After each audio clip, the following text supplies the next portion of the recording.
சகரியா புஸ்தக் சகரியா சிறிய தீர்க்கதரிசன புஸ்தகத்திலே மிகவும் பெரியதான ஒரு புஸ்தகம். சகரியா புஸ்தகத்திலே தான் மேசியாவை பற்றி அதிகமாய் சொல்லப்பட்டிருக்கிறது. சகரியா புஸ்தகம் 211 வசனங்களும் 14 அதிகாரம் உள்ளது. 14 அதிகாரம் உள்ள 211 வசனங்கள் உள்ளன. ஆலயம் கட்டப்பட தடையை சோர்வையும் நீக்கும்படியாக தீர்க்க தரிசனம் கொடுக்கப்பட்டிருக்கிறது.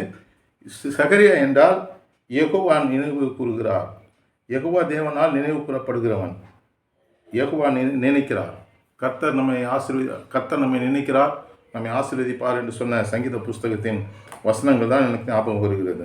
1:13 அந்த 13வது வசனத்தில் என்ன சொல்லப்பட்டிருக்குதுன்னா, என்னோடு பேசின தூதனுக்கு நல்ல வார்த்தையும் ஆறுதலான வார்த்தைகளையும் சொன்னான். நல்ல வார்த்தைகளும் ஆறுதலான வார்த்தைகளும் இன்று மிகவும் கம்மியாக இருக்கிறது. 2ஆம் அதிகாரம் 5ஆம் வசனத்தில், நான் அதற்கு சுற்றிலும் அக்கினி மதிலாக இருந்து அதன் நடுவிலே மகிமையாக இருப்பேன் என்று கர்த்தர் சொல்லுகிறார். சகரியா புஸ்தகம் எவ்வளோ அருமையாக இருக்குது பாருங்கள். 3ஆம் அதிகாரம், அந்த 3ஆம் அதிகாரத்தில் 1:2 என்ன சொல்லப்பட்டிருக்கிறதுனா, யோசுவா நிற்கிறான். அவனுக்கு முன்பாக சாத்தான் அவனுக்கு வலது பக்கத்தில் நிற்கிறான்.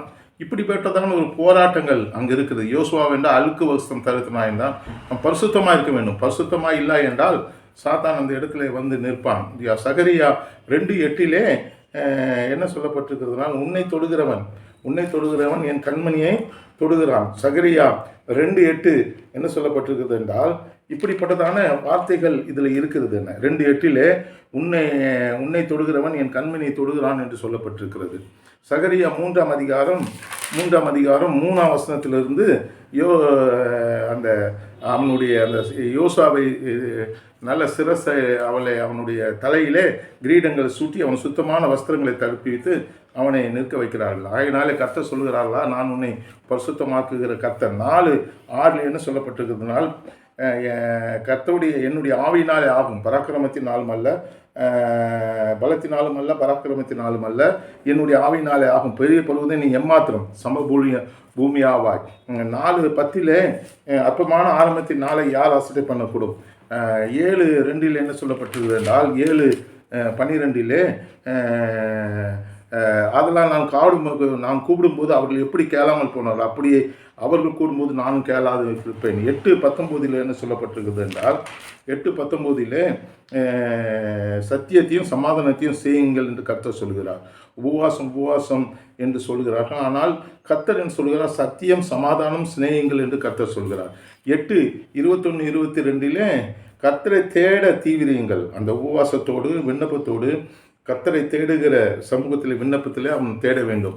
9:9 என்ன சொல்லப்பட்டிருக்குன்னா, சீயோன் குமார்த்தியை மிகவும் களி கூறு, எருசலேமின் குமார்த்தியை கெம்பீரி, இதோ உன் ராஜா உன் இடத்தில் வருகிறார், அவர் நீதி உள்ளவர், ரட்சிக்கிறவர், தாழ்மை உள்ளவர், கல்தியின் மேலும் கல்தி குட்டி ஆகிய மரியின் மேலும் ஏறி வருகிறார். இயேசு கிறிஸ்துவை குறித்துதான தரிசனம். 8ஆம் அதிகாரம் 1ஆம் வசனமும் 2ஆம் வசனமும், சீயோன் இடத்துல நான் மிகவும் வைராக்கியமாக இருப்பேன் என்று சொல்கிறார். 9:12 தான் நல்ல ஒரு வாக்குத்தத்த வசனம். நம்பிக்கையுள்ள சிறுகளே அரணுக்கு திரும்புங்கள், நான் வெட்டிப்பான நன்மையை தருவேன், இன்றைக்கே தருவேன். பின்மாறி காலத்தை கர்த்தரிடத்தில் வேண்டிக் கொள்ளுங்கள், அப்போது அவர் மின்னலை உண்டாக்கி வயல்வெளியிலே அவருக்கு பயிர் உண்டாக அவர்களுக்கு மழையை கட்டளையிடுவார். அது சகரியா 10:1 இருக்கிறது. சகரியா 12:10 என்ன சொல்லப்பட்டிருக்கிறது என்றால், 12:10 அக்கிரமம் என்னும் அந்த கோலை எடுத்து நான் ஜனங்களோடு பண்ணியிருந்த என் உடன்படிக்கை அற்றுப்போகும்படிக்கு அதை முறித்து போட்டேன். ஆண்டவர் அந்த இதை முறிக்கிறார், அந்த கட்டுகளை முறுக்குகிறார்.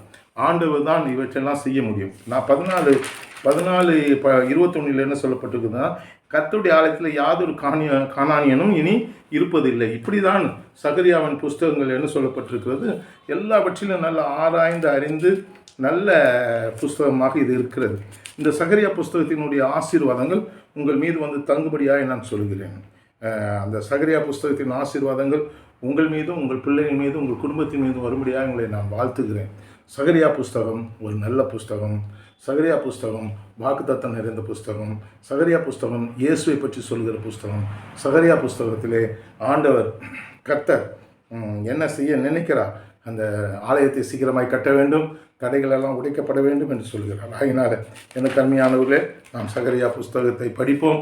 அந்த சகரியா புஸ்தகத்தினுடைய ஆசீர்வாதம் அபிஷேகம் உங்கள் மீதும் பிரசங்கிக்கிற என் மீதும் இருப்பதாக.